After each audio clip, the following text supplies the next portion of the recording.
dia, produtores, especuladores e entusiastas de commodities. Hoje, dia 15 de abril de 2024.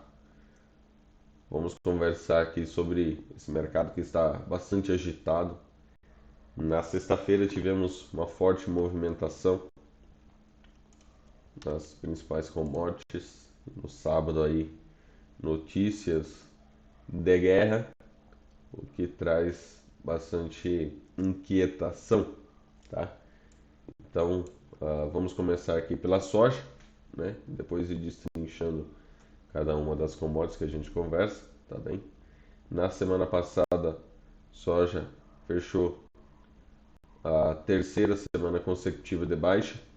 A gente já vê, sim, apesar das baixas aqui de soja, bastante pavio, né?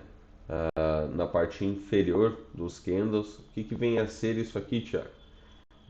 Nessa semana a gente vê um candle bastante. Nessas duas semanas aqui, né? Essas duas semanas, contidas aqui dentro disso, a gente vê candles de indecisão. Compradores empurraram, vendedores empurraram e os candles fecham, os preços fecham ali próximo da sua abertura, tá bem? Na semana subsequente, a gente vê um pouco mais de pressão de venda, perda da mínima da semana anterior, mas ainda assim, bastante compradores presentes, né? A gente vê que durante a semana os preços estiveram bem mais abaixo e os compradores no próximo ali à sexta-feira, né, próximo ao fechamento da semana, devolveram boa parte dos preços. O que aconteceu novamente na semana passada, a gente tinha uma semana que trabalhava ali com os preços com uma queda de mais de 2,5%, e na sexta-feira a gente teve um gap de alta, o fechamento do pregão de alta com 17%, e, portanto, a semana fechou com 1,11% de baixa somente, tá? Para uma semana que já tinha uma queda bem expressiva. Então a gente vê assim uma hesitação, né? Os vendedores não têm conseguido empurrar com todo o seu vigor. Os compradores têm se apresentado e a gente vai entender um pouco do porquê ali, principalmente Chicago. Aqui no Brasil não ficou tão claro, tá? A movimentação. A gente já havia discutido com vocês sobre o rompimento deste topo aqui, tá? Os 26,30 lá, quem me acompanha há algum tempo vai lembrar desses valores, né? Que a partir desse rompimento de topo a gente poderia então esperar uma movimentação forte para a soja, e a gente havia desenhado então isso quando o soja ainda estava aqui embaixo, tá? A gente já havia falado desse rompimento aqui e que ele deveria ser mais ou menos da seguinte maneira, tá? Quem assistiu vídeos mais antigos, a gente tem ainda no canal aí uma movimentação semelhante a essa. A soja, depois de romper o topo, ela não veio buscar liquidez aqui de imediato, né? Ela ainda fez uma certa movimentação aqui em cima, mas agora voltou aqui na região de suporte, tá? Chegou a tocar essa região. Em Chicago fica mais claro isso, a gente vai mostrar aqui, e apresentou sim uma reação compradora, inclusive de uma maneira ah, assim, com uma certa agressão, tá? O problema, para a dificuldade que a soja vai ter para subir agora, é que com essa queda, até de uma maneira muito calma, ela foi inclinando as médias aqui para baixo. Então hoje ela tem algumas resistências nesse meio de caminho. Na sexta-feira, inclusive, não conseguiu romper a média de preços mais curta, né? E tem a média de 21, que é uma média extremamente importante para o mercado financeiro e que já tem uma inclinação para baixo. A favor desse movimento, então, o de alta até, a gente, a favor de uma expectativa do movimento de alta para a soja, a gente tem então ela numa região de suporte e tem essa sobrevenda, tá? O estocástico demonstra ali uma sobrevenda, um cansaço dos vendedores. Então, havendo essa agressão, né, uma continuidade dessa agressão compradora, a gente pode ver sim soja tocar os seus 27,5, 28 dólares a saca.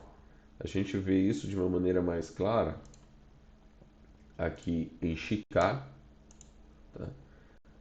Que também tinha aquela mesma movimentação. Aqui a gente estava esperando um rompimento ali nos 11,91,5, tá, bushel.